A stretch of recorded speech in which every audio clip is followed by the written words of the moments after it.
Welcome to this Step 2 clinical knowledge review on Crystal Arthropathies test-taking strategies. This video is brought to you by Roadmap to Residency. We are going to break down the most common question patterns you will see on your board exam for gout, pseudogout, and crystal-induced joint disease. We will teach you strategies to pick the right answer quickly and confidently.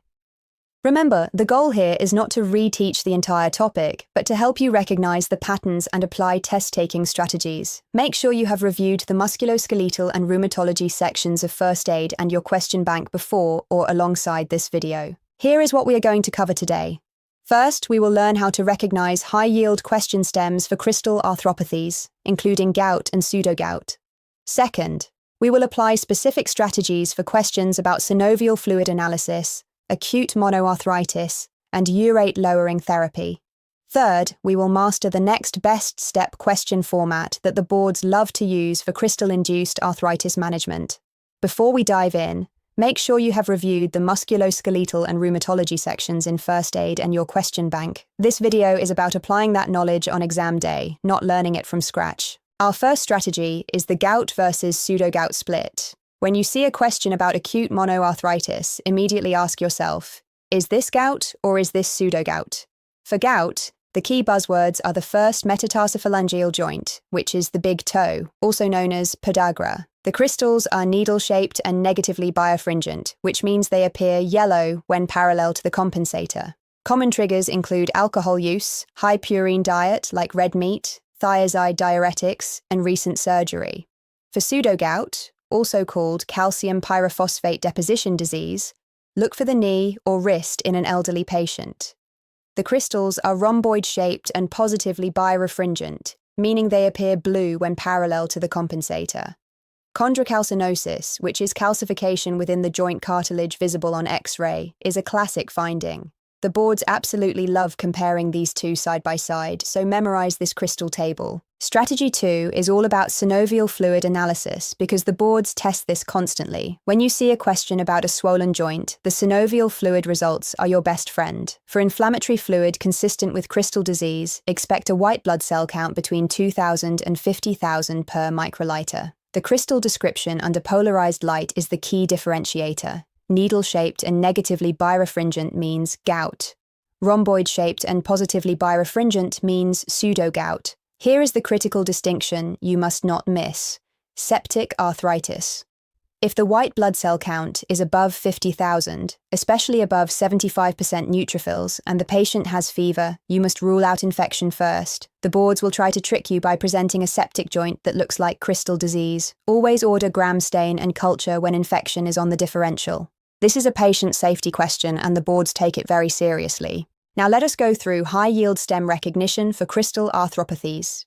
For acute gout, the classic stem is a middle-aged man, often with a history of alcohol use or a high purine diet, presenting with sudden onset of severe pain, swelling, and redness of the first metatarsophalangeal joint. The synovial fluid analysis will describe needle-shaped, negatively birefringent crystals. That crystal description is your answer key. For pseudogout, look for an elderly patient with acute knee or wrist pain.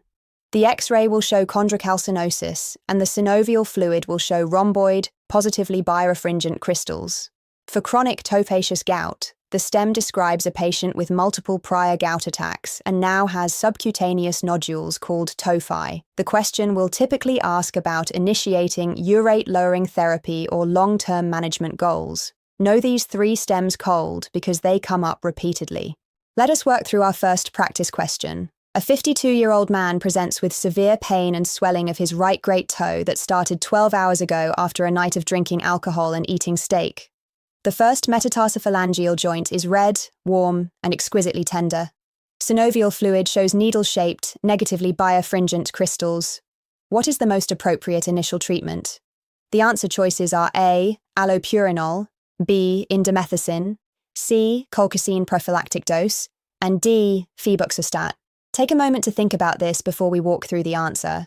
What clues in the stem help you narrow down the right choice? Let us break this down step by step. Step 1, spot the pattern.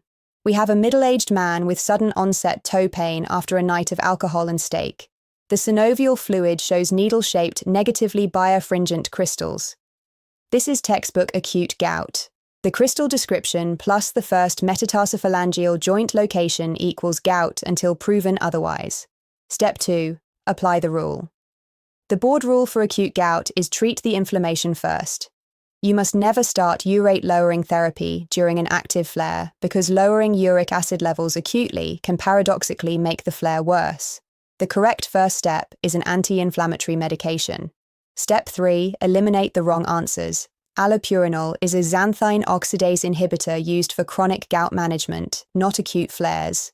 Colchicine at a prophylactic dose is used for flare prevention during urate-lowering therapy initiation, not for treating an active attack. Febuxostat is another xanthine oxidase inhibitor for chronic management. The correct answer is B. Indomethacin, which is a non-steroidal anti-inflammatory drug and the first-line treatment for acute gout flares. Here is our second practice question.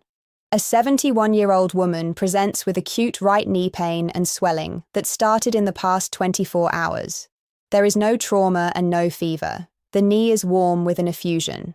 The X-ray shows linear calcification in the meniscal cartilage, which is chondrocalcinosis. Arthrocentesis reveals rhomboid-shaped, positively birefringent crystals. What is the most appropriate treatment? The choices are A. Allopurinol, B. Non-steroidal anti-inflammatory drugs, C. Probenecid, and D. Surgical synovectomy. Think about this carefully. What does the crystal shape and birefringence tell you? And how does that change your management compared to gout? Let us work through this answer. First, identify the crystal pattern. We have an elderly woman with acute knee swelling, chondrocalcinosis on X-ray, and rhomboid, positively birefringent crystals on synovial fluid analysis. This is textbook Pseudogout, also known as calcium pyrophosphate deposition disease. Here is a key test-taking distinction. Unlike gout, there is no urate-lowering equivalent for Pseudogout. Allopurinol lowers uric acid and is only for gout. Probenecid increases uric acid excretion and is also only for gout. These are the distractor answers the boards use to see if you can tell gout and pseudogout apart. Surgical synovectomy is way too invasive for this scenario. So why are anti-inflammatory drugs the answer? Because pseudogout treatment is purely symptomatic.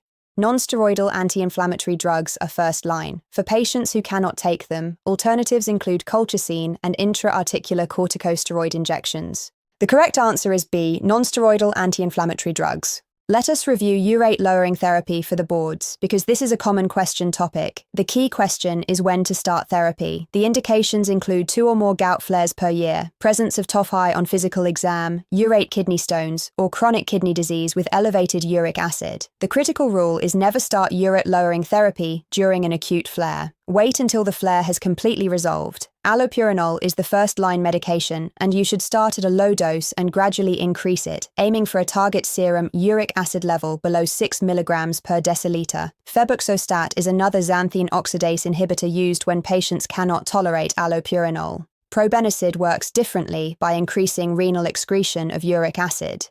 An important board pearl is that when you initiate urate-lowering therapy, you need to give prophylaxis with colchicine or a non-steroidal anti-inflammatory drug for the first several months to prevent rebound flares. This prophylaxis question comes up frequently on boards. Here is our third practice question.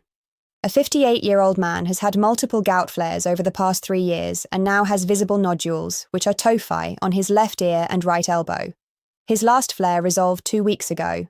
His serum uric acid is elevated at 9.2 mg per deciliter, and his kidney function is normal.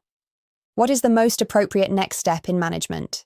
The choices are A. Indomethacin as needed for flares, B. Allopurinol with colchicine prophylaxis, C. Febuxostat monotherapy, and D. Probenecid with corticosteroid prophylaxis. Think about what the tophi and recurrent flares tell you about this patient, and remember the rule about prophylaxis when starting urate-lowering therapy. Let us break down this answer. Spot the classic pattern first. This patient has recurrent gout flares over multiple years, visible tophi on exam, and a significantly elevated serum uric acid level. This is textbook chronic tophaceous gout, and clearly meets the criteria for urate-lowering therapy.